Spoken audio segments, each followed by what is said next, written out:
ahora sí. Capítulo 39 de esto que es Yumi y el pintor de pesadillas. Sí estoy grabando, ¿verdad? Muy bien, llegados a este punto es posible que os hayáis perdido un poco. Si es el caso, están en muy buena compañía. Porque a mí todo esto se me dejó perdidísimo cuando empezó. Dejadme repasarlo otra vez, teniendo las hebras tal y como he sido capaz de hilarlas. Juntas quizás les presenten un tapiz de comprensión. 1700 años en el principio de nuestra historia, se activó una máquina en la que en el Festival de Torres de los Espíritus. No era una máquina diminuta que habéis visto. Eso fue un prototipo. La verdadera máquina era algo mucho más grandioso. Los académicos lo habían diseñado para apilar piedras, atraer espíritus y utilizarlos como fuente de energía. Pero cometieron un fallo de cálculo, porque la máquina veía todas las almas no solo como espíritus que vivían bajo el suelo, como una fuente de energía. Cuando la activaron, estaba muy hambrienta, necesitaba fuerza para cumplir con sus instrucciones de apilar piedras, y quería una cantidad ingente de energía para dar un buen empujón. Al iniciar su trabajo, no había espíritus disponibles, de modo que hizo fue mirar alrededor y apoderarse de las fuentes más cercanas que encontró, las almas de los habitantes de Torio. Que esto les sirva de lección. Cuando despertéis un aparato como ese, tener mucho cuidado con los mandatos que das para que siga. Esa máquina comenzó de inmediato a alimentarse de ellos, destruyó sus cuerpos y cosechó su investidura. El resultado fue la mortaja, rociada al aire, desde donde cayó como lluvia en la tierra y recubrió una miasma tenebrosa creada a partir de los muertos con la identidad de todo el mundo evaporada, transformada en fuerza oscura.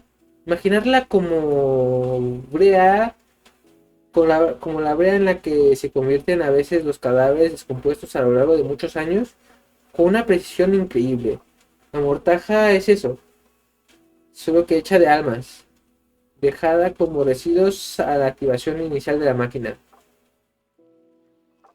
Un alma no puede destruirse, solo cambiar de forma. La máquina, por lo tanto, más que consumir a la gente, transformaba. Permaneció en esa negrura una sopa revuelta hecha de decenas de miles de almas sujetas a la voluntad tiránica de la máquina, sometidas en servidumbre eterna a algo que ellas mismas habían creado. Una delicia, ¿eh? Se dice que el progreso siempre trastoca alguna industria que otra. Bueno, pues en Torio, el progreso cogió carrerilla y en vez de trastocar la industria, decidió trastocar el planeta entero para siempre. Antes de que pasara mucho tiempo, la máquina agotó las almas relativamente débiles de los humanos y pasó con los espíritus en sí, encandilados por las famosas cantidades apiladoras de la máquina.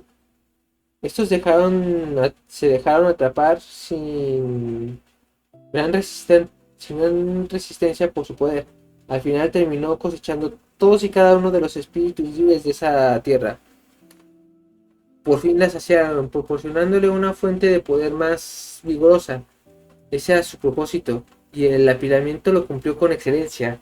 Por desgracia, no quedaba casi nadie para apreciarlo, solo algunos cuantos refugiados, vagabundos que habían sobrevivido a la activación de la máquina, nómadas procedentes del borde de la civilización, afortunados supervivientes que más adelante se toparon con el resultado de los desvelos de la máquina. Cabos de Gion que aparecieron en alguna de las antiguas ubicaciones de los pueblos toreses. La sangre de los espíritus esclavizados oculta alguna energía cuyo origen jamás se comprendió.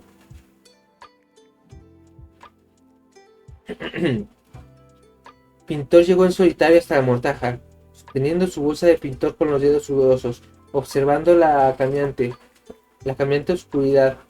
Se hallaba en la parte oeste de la ciudad, por donde llegarían las pesadillas. Estaba cerca de su zona de patrulla. en lugar de donde yo me había hecho retroceder la oscuridad durante unos breves instantes.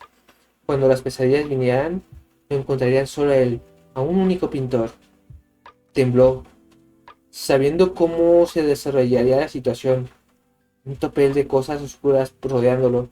Si trabajaba a destajo, tal vez lograría encerrar a una de ellas antes de que lo mataran. Puede que hasta a dos o tres. Entonces lo descuartizarían. Lo dejarían hecho pedacitos. Como en los retratos de los que había ocurrido, de lo que había ocurrido a los pintores de Puritono. Cuando estuviera muerto, las pesadillas caerían sobre la incauta ciudad, desbocadas. Quizás la guardia del sueño se daría cuenta de lo que estaba pasando. Quizás resistirían, pero después de conocerlos, Pintor no tenía más remedio que admitir lo frágil que era esa esperanza. ¿Cuánta gente iba a morir esa noche porque él no había sido capaz de persuadir a la guardia del sueño? Agachó la cabeza y entonces pensó, ¿qué mierda estoy haciendo? Aquello no era de Tess. Había otra forma, la forma de Yumi. Todavía tenéis preguntas, ¿verdad? Muy bien. Ahondemos un poco más. Dejad que vuelva a mostraros unos pocos acontecimientos. Pero esta vez a través de los ojos de alguien distinto a Yumi y Pintor. Una persona que había estado involucrada en ambas historias desde el principio.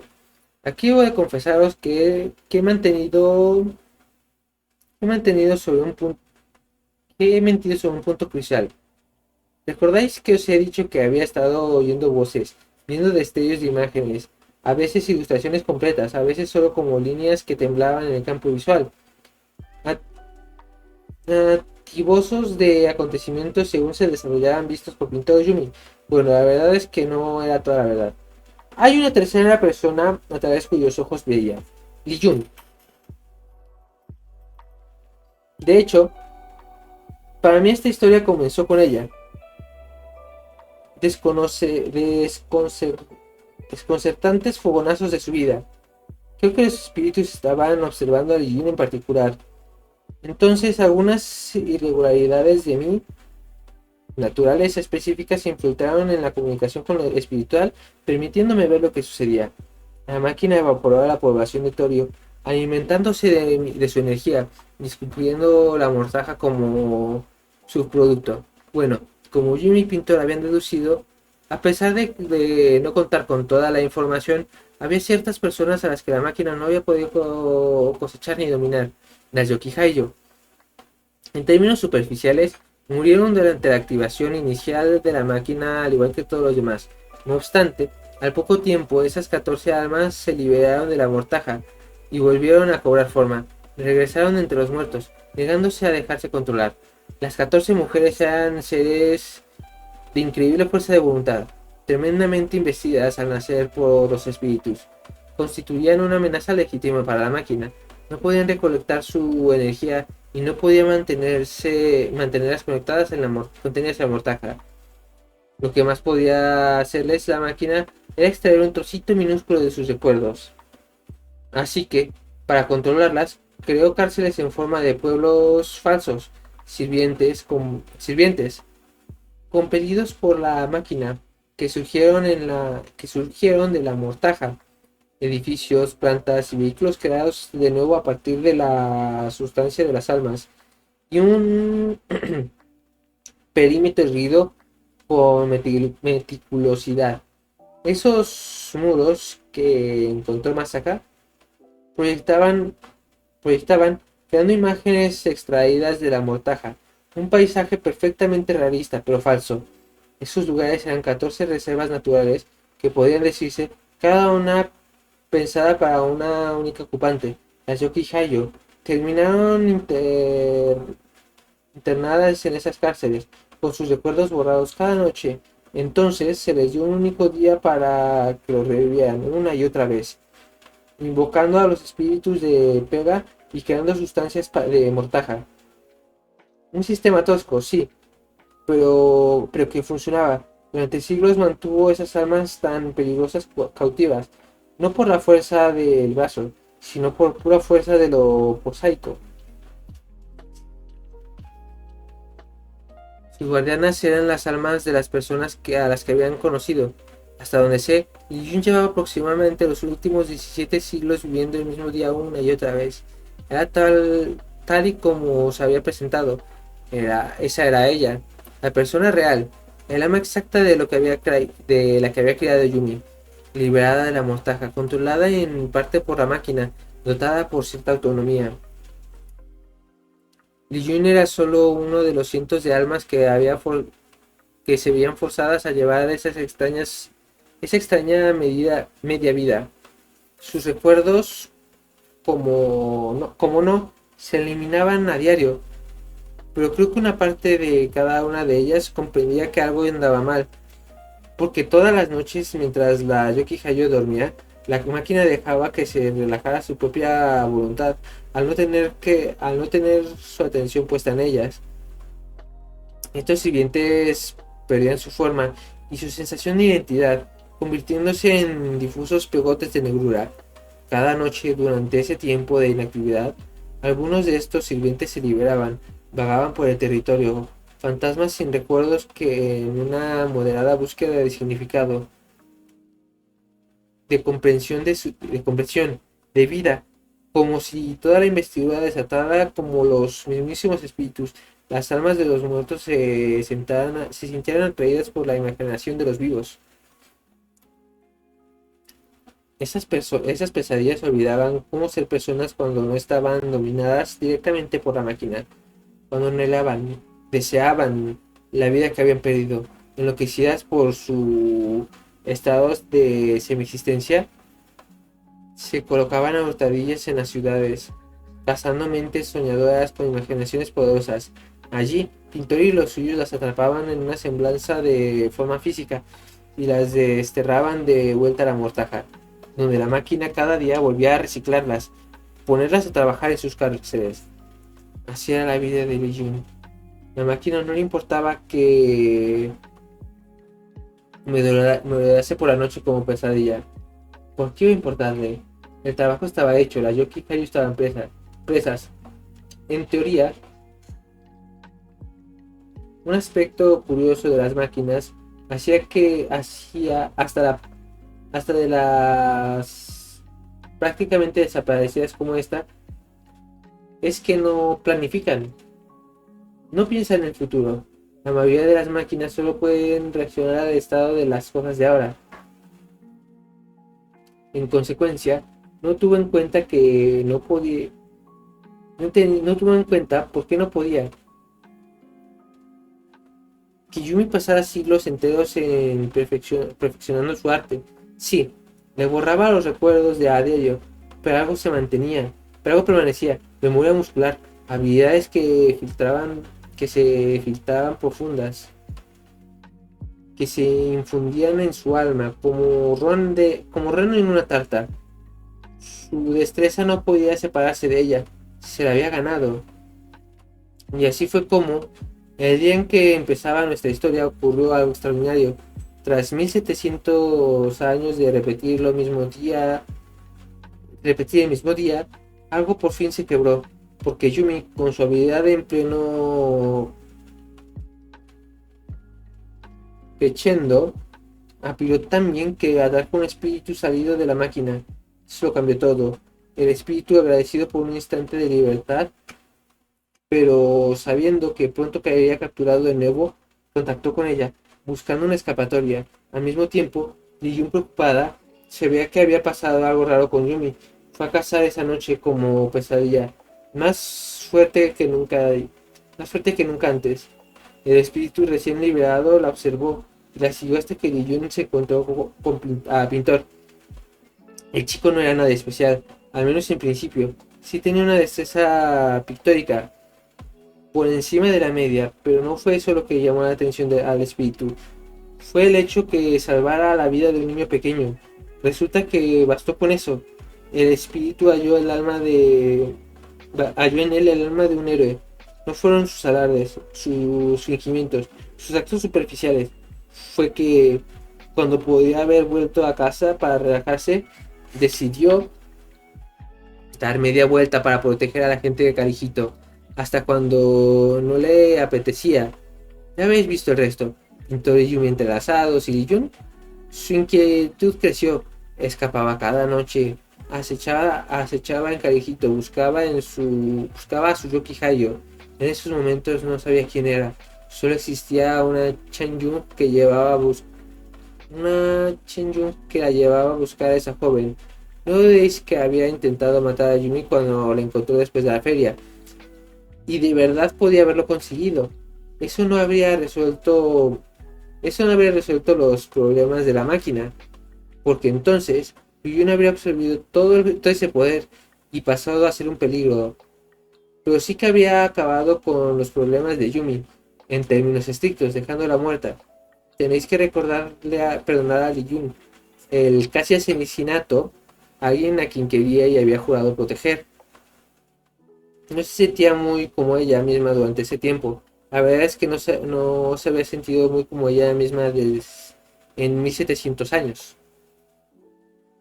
Yumi huyó despavorida del pueblo, frenética, casada, recordando aquella agilidad inflexible en la noche de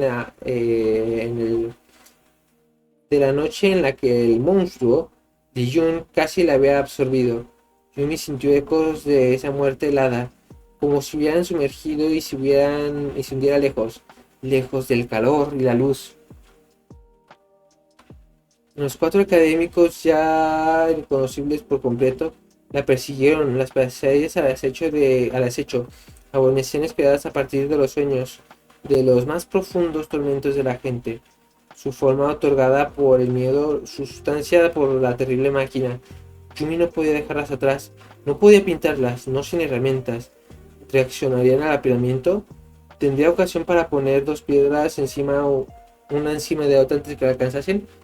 Casi lo intentó, pero entonces se le ocurrió una forma mejor, la forma de pintor. Corrió hacia el lugar del ritual, atravesó la valla, el sonido de las garras sobre la piedra siguió dándole caza más allá, hasta donde los académicos habían erguido su tienda, en- encadenados detrás de allí, para dar sombra a la tienda. Ya había varios árboles. Yumi saltó hacia el primero de ellos y sacó el pasador que sujetaba su cadena al suelo. Con un grito se aferró al árbol y cerró fuertemente los ojos, anticipando la llegada de la pesadilla y la sensación de sus garras en su piel. Cuando no ocurrió, Yumi entreabrió los ojos y vio cuatro formas oscuras abajo en el suelo. No dejaban de mirarla. Después de haber llegado solo una pista demasiado tarde por segunda vez en la vida. Pintor encontró a sus amigos en su sitio habitual del restaurante de diseño. Bendijo su suerte. Había sido muy mala la noche para que hubieran decidido ir a cenar dumplings esa vez. Llegó, llegó trastabillando hasta su mesa. Se arrojó de rodillas y se inclinó hasta que su cabeza tocó el suelo. Lo siento, susurró. Eh, Silencio perplejo. Sé que es tarde para disculpas, prosiguió. Soy consciente de que os hice mucho daño. No quería hacérselos. Perjudicarlos a todos era lo último que quería. Es solo que no podía pensar. No supe cómo procesar lo que había pasado hasta que fue demasiado tarde. Y como un idiota, no dejé de creer que si lo posponía, sería capaz de encontrar una forma de impedir que supiese esa terrible pérdida que sentía yo. Se mantuvo arrodillado, escuchando cómo se movían unos palillos maipones entrechocando al moverse con un cuenco de la mesa. Sé que no tienes razón para creerme nunca más, dijo. Está justificado del todo que me ignores, pero estoy intentando mejorar, así que voy a contaros la pura verdad. Estas últimas semanas he estado relacionándome con las pesadillas. Tienen alma, no sé cómo, pero son personas de hace mucho tiempo. Pensaba que las cosas iban bien, pero ahora estábamos en peligro. Una de ellas me ha dicho que hace solo unos minutos que otras 100 como ella vienen hacia Calijito para destruirlo todo, como hicieron con Furitono, por mi culpa y por culpa de lo que sé. Un ejército de pesadillas estables se desplaza hacia la ciudad ahora mismo y la Guardia del Sueño no me hace caso. Os he mentido en el pasado, os he herido, pero eso no es mentira. Las pesadillas destruirán a todos los habitantes de la ciudad si no detenemos. Les suplico que me ayuden, para no tener que enfrentarme a ellas solas, a ellas solo. Cerró los ojos muy fuerte, con la cabeza en el suelo, las lágrimas que caían y manchaban la madera. ¿Has hablado con una pesadilla?, dijo Akane. Sí, susurró él. Te ha dicho que un ejército de pesadillas viene a arrasar con Calijito. Desde el oeste, dijo Pintor. Suena absurdo, pero es la verdad.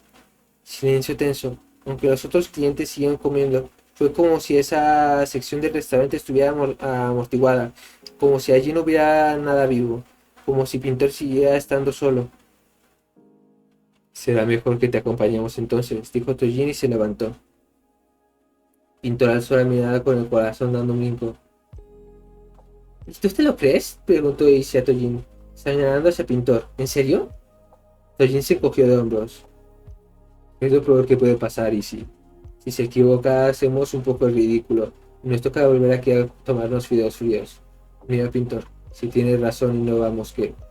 Tojin respiró hondo y le tendió una mano a Pintor que la cogió y se subió despedida de pie.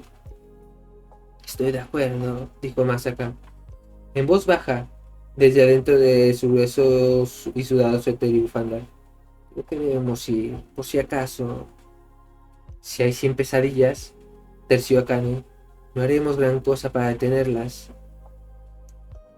Takanda me debe un favor. Takanda me debe un favor, dijo Tojin.